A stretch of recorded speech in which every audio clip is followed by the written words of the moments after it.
Good morning. Good morning. Today is Saturday, or as Mick likes to call it, every other day.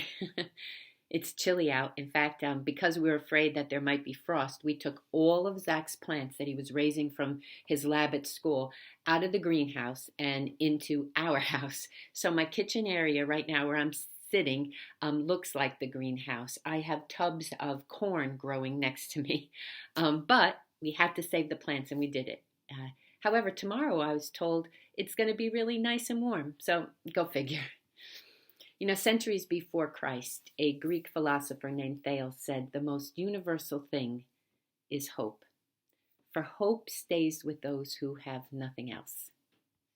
Maybe today some of you are starting to feel like you have nothing left. This quarantine has drained you physically, emotionally, financially. And it's hard to believe that God can turn times like this that are unwanted and certainly uncertain into something good, right? But I want you to know these trying days can become the greatest breeding ground for hope and faith, because the times that we didn't choose to go through are often the times that change us the most. And if we let them, and that's the key, good things can grow out of that. So let me give you a quick example. I want you to think about the metaphor used in the Bible a lot about a seed producing a big harvest. It's one of the central things that Jesus used to teach, because he'd say that the largest tree with the strongest branches, and he meant the kingdom of God, that's all of us, starts very small and then gets big. But for that to happen, it first has to sort of die. And the process begins with that seed being in the soil, going into this dark place, this uncertain place. That's when it starts transforming, when it's actually breaking apart. Because that's how it comes back to life again, bigger and better and stronger. That process allows it to become something far different and live a new kind of life. Right now, many of us in many of our lives feel like they're breaking apart. There's debt, loss of jobs, loss of income, loss of health, even loss of life itself. I know that full well. It feels in a strange way like the world is sort of dying too. But if you could interview the seed in this story, I bet it would tell you that when it was in that darkest of places, when it broke apart, it might have been painful, it might have been scary, but it was also the best part of its life because it was the most productive. See, in the end, it made something stronger emerge. It created something new. It became something far different than it previously was.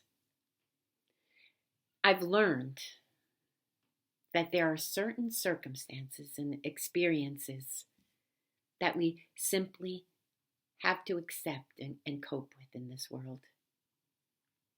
And this pandemic is one of them. In fact, this is about the worst thing we've experienced as human beings in our lifetime.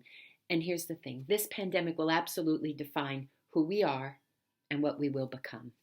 And personally, for me, I don't want it to be the thing that made me fail, that made me into a miserable, hateful person, that made me look at the world in a negative way, in a hopeless way. See, I really believe that as awful as things are now, we too can emerge better, stronger. I believe we can if we don't lose hope. If we continue to look to God and to science for answers, because they do work together. If we look out for each other, we're so creative, and there are countless ways we can help one another right now, ways in which we can be kind, understanding, patient, generous, even while we're stuck in our homes. And if we must continue to hang on, especially in these dark places, we will see that it's only in those dark places that the light can eventually break through. I want you to listen to part of a speech given to Parliament by Winston Churchill in 1941, about a year after he became their prime minister. And he said, "When I look back on the perils that have been overcome, upon the great mountain waves in which the gallant ship has driven, when I remember all that has gone wrong and remember all that has gone right, I feel sure we have no need to fear the tempest. Let it roar, let it rage. We shall come through. We shall come through." Maybe we need to remind ourselves of that over and over again until we believe it. So let's keep trusting in God and praying for his guidance and protection. Let's not lose hope in each other, but rather let's find the good, the things that are praiseworthy, and above everything else, let's decide to love through all of this. Remember that our human spirit can still shine even through the darkest chapters in our life. In fact, I'm thinking maybe this dark place can be the start of something better. That perhaps when we look back, we can say, even in our darkest moments when it seemed to all be breaking apart, we rose to the challenge and we came through too. Well, at least that's what I'm hoping. So today, stay safe, stay home, stay warm. Keep those hands washed and those masks on if you do go out. Find the blessing and hang on to hope no matter what. I love you and I'm praying for you, and I will see you tomorrow. God bless you. Peace.